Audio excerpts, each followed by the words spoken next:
નમસ્કાર દર્શક મિત્રો, દિલોક સત્તા શોમાં આપણું સ્વાગત છે। જેમ જેમ ડિજિટલ યુગ આગળ વધી રહ્યો છે તેમ તેમ વિશ્વમાં ઘણા બધા ફેરફાર થઈ રહ્યા છે। આવા જ ફેરફારો રોજગારીમાં પણ થયા છે। મશીનો, કોમ્પ્યુટરો તેમજ AI ટેકનોલોજીના કારણે દરેક ક્ષેત્રે પ્રગતિ થઈ છે, પરંતુ ઘણા બધા લોકોને રોજગાર પર પણ અસર થઈ છે। ત્યારે એવામાં આપણે જાણવું જરૂરી છે કે હવે ભવિષ્યમાં કયા કયા ક્ષેત્રોમાં રોજગારીની તકો સૌથી વધારે હશે, જેથી કરીને આપણે આપણા બાળકોને અત્યારથી જ કયા ક્ષેત્રમાં અભ્યાસ કરાવવું જોઈએ કે પછી ભવિષ્યમાં તેને ઉત્તમ નોકરી મળી રહે। તો આજે અમે તમને આના વિશે કેટલીક જાણકારી આપીશું। તો તમે જણાવી દઈએ કે બિગ ડેટા, ક્લાઉડ કમ્પ્યુટરિંગ તેમજ આની સાથે આર્ટિફિશિયલ ઇન્ટેલિજન્સ જેવી ઘણી બધી ટેકનોલોજી ઝડપથી પ્રગતિ કરી રહી છે અને આના કારણે લેબર માર્કેટમાં ધરતીકંપ આવશે તેવી આગાહી કરવામાં આવી છે।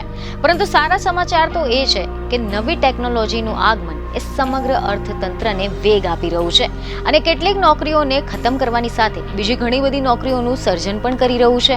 ટેકનિકલ સાક્ષરતા એ નવા લેબર માર્કેટમાં સ્પર્ધાત્મક બની રહેવા માટે જરૂરી મુખ્ય કૌશલ્ય છે, જેનો અર્થ એ નથી કે બધાએ પ્રોગ્રામિંગ લેંગ્વેજ જાણવી જોઈએ અથવા તો મશીન લર્નિંગની જટિલતાઓને સમજવી જોઈએ।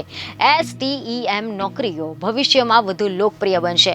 STEM એટલે સાયન્સ, ટેકનોલોજી, એન્જિનિયરિંગ અને મેથ્સ એટલે કે ગણિત। જેથી કરીને તમારા બાળકે સ્કૂલમાં કયા વિષયો પર ધ્યાન કેન્દ્રિત કરવું જોઈએ એવું તમે વિચારતા હો તો તેનો જવાબ છે ગણિત, કમ્પ્યુટર સાયન્સ અને નેચરલ સાયન્સ। આ સિવાય ઉચ્ચ સ્તરનું અંગ્રેજી એ શીખવું પણ એક પ્રાપ્ત કરવા જેવું મૂલ્યવાન કૌશલ્ય છે। જો કે શક્યતાઓનું બીજું ક્ષેત્ર નેટફ્લિક્સ જેવા ઓનલાઈન પ્લેટફોર્મ છે। આ સિવાય હેડ્રોન કોલાઇડર અથવા તો કંટ્રોલ સિસ્ટમના બિગ ડેટાનું માહિતીની વિશાળ શ્રેણીનું વિશ્લેષણ છે। સાયબર સિક્યોરિટી નિષ્ણાંતો માટે પણ કામ ચોક્કસપણે કોઈ પણ અછત નહીં હોય। ફાઇનાન્શિયલ ટેકનોલોજીના નિષ્ણાંતો, બિઝનેસ એનાલિસ્ટ તેમજ બ્લોકચેન સિસ્ટમના ડેવલપર્સની જરૂર પડવાની છે। પર્યાવરણ પૂરક નોકરીઓમાં પણ વધુ તક હશે।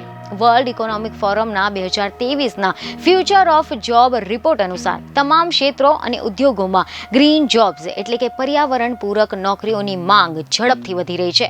વૈશ્વિક સ્તરે ગ્રીન ટ્રાન્ઝિશન 2030 સુધીમાં ક્લીન એનર્જી, કાર્યક્ષમતા અને ઓછા ઉત્સર્જનની ટેકનોલોજીમાં 3 કરોડ નોકરીઓનું સર્જન કરી શકે છે। આ સિવાય નજીકના ભવિષ્યમાં હેલ્થ પ્રોફેશન્સની માંગ પણ હજુ પણ મોટી રહેવાની છે। વિશ્વની વસ્તી વૃદ્ધ થઈ રહી છે અને આયુષ્યકાળ લંબાઈ રહ્યો છે। લોકોની સાર સંભાળ અને સારવારની વધુ જરૂર પડવાની છે। તો આ સિવાય મિકેનિક્સ, રિપેરમેન, ઇલેક્ટ્રિશિયન અથવા તો બિલ્ડર જેવા મેન્યુઅલ લેબર પ્રોફેશનલ્સની પણ આગામી વર્ષોમાં જરૂર પડવાની છે। ખેતીમાં નવા વ્યવસાયિકોની માંગ વધવાની છે। જો કે બીજી ઘણી બધી નોકરીઓ પણ છે કે જે ટૂંક સમયમાં ગાયબ થઈ શકે છે। આ એવા કામ છે કે જે વધારે ને વધારે સ્વચાલિત બની રહ્યા છે, જેમ કે customer service, office management, data entry, accounting અને ફેક્ટરી મજૂરો।